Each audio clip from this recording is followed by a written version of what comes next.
Okay, so you know how we always try to find, like, the weirdest stuff going on in Congress, right? Absolutely. Well, this week we found a really good one.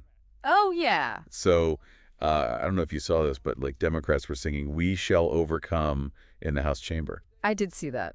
But it wasn't like a, kumbaya moment. It Right. was like during a censure vote. Yeah. For Representative Al Green. Yeah, I'll agree. So, like, this is something we really wanted to deep dive into because censure is, like, It's rare. super rare. And it's also kind of confusing because it's not like, It's not like an impeachment or anything. right, it doesn't remove them from office. Exactly. It's more of a formal disapproval, right? Right. So, like, how bad do you have to mess up to get censured by Congress? Well, I mean, it's a pretty serious rebuke. It's a public condemnation of a member's conduct. Yeah, so, like, what did this guy do? Did he, like, punch someone on the House floor or something? Well, not quite, but No. it was during President Trump's address to Congress back on March 4th. In Green, he like stood up and interrupted the speech. Oh, wow. Yeah, waving his cane and shouting, "No mandate." No mandate. Yeah, So he was protesting the proposed Medicaid cuts. exactly. Okay, I see. Not exactly what you'd call decorum. Yeah, I mean, like, I get that it's a serious issue, but, like, interrupting the president? I mean, it's definitely a bold move. Right, and so then they censured him for it. Yep. The vote was 224 to 198. Wow. So, like, pretty decisive. And what's really interesting is that 10 Democrats actually voted with the Republicans to censure him. So it wasn't just like a partisan thing. No, not at all. It seems like there was a pretty broad consensus that he crossed a line. But then, like, right after that, they're all singing, "We shall overcome." It's a very strange juxtaposition. Right. I mean, what do you think was going on there? Well, some people have said that it was a way of showing support for Green as a person. Like, even though they disagree with what he did? Right, maybe they were trying to say, like, hey, we're still your colleagues even if we think you messed up. Okay, that makes sense, I guess. But others have interpreted it more as a commentary on the state of politics today. Like how divided everything is. Exactly. Maybe it was like a plea for unity. Yeah, I can see that. It's a really powerful image, regardless of how you interpret it. It is. So, like, this whole thing with Al Green got me thinking, like, how often does censure actually happen? Well, it's pretty rare. Like, have there been other big examples of it? Oh, yeah, definitely.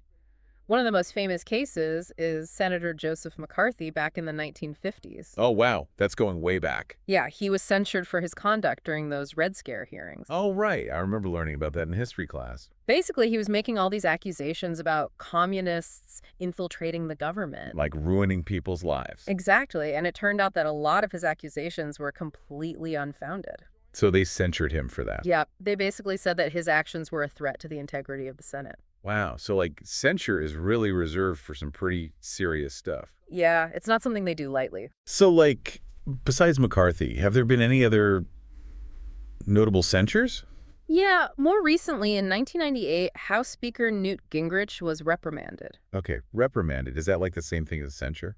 It's simile, but it's considered to be a lesser form of rebuke. Okay, so, like, what did Gingrich do? Well, he was accused of ethics violations related to his use of tax-exempt funds. Ah, so it was kind of a money thing. Right.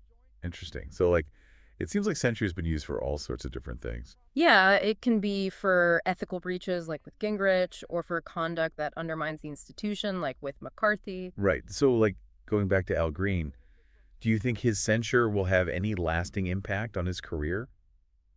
It's hard to say for sure, Yeah. but history shows us that censure can definitely leave a mark. Right. Like McCarthy, his career basically tanked after he was censured. Exactly. He lost a lot of his influence and was pretty much ostracized by his colleagues. Wow. So, like, censure is no joke. Not at all. It's a serious stain on a politician's record. So you think we'll see more censures in the future? Well, that's the big question, isn't it? Yeah. Some people think that Green's censure was just an isolated incident. Right, because of the specific circumstances and how tense things are politically right now. Exactly. And they point to the fact that it was a bipartisan vote. Right, so it wasn't just one party trying to punish the other. But other people are worried that this could set a dangerous precedent.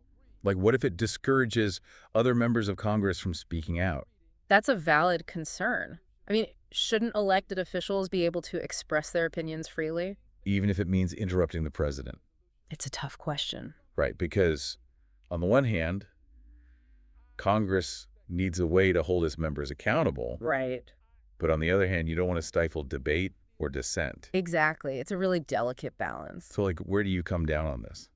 Do you think censure is a good thing or a bad thing? I think it's a tool that should be used sparingly and only in the most egregious cases. So, like, when someone's actions are truly damaging to Congress as a whole. Right, and I think we need to be really careful about using it in a way that could chill free speech.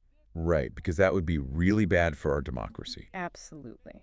Well, this has been a really thought-provoking conversation. I think this whole Al Green situation really highlights just how complicated and messy politics can be. I completely agree. And it leaves us with a lot to think about. Like, where do we draw the line between accountability and freedom of expression in Congress? Right.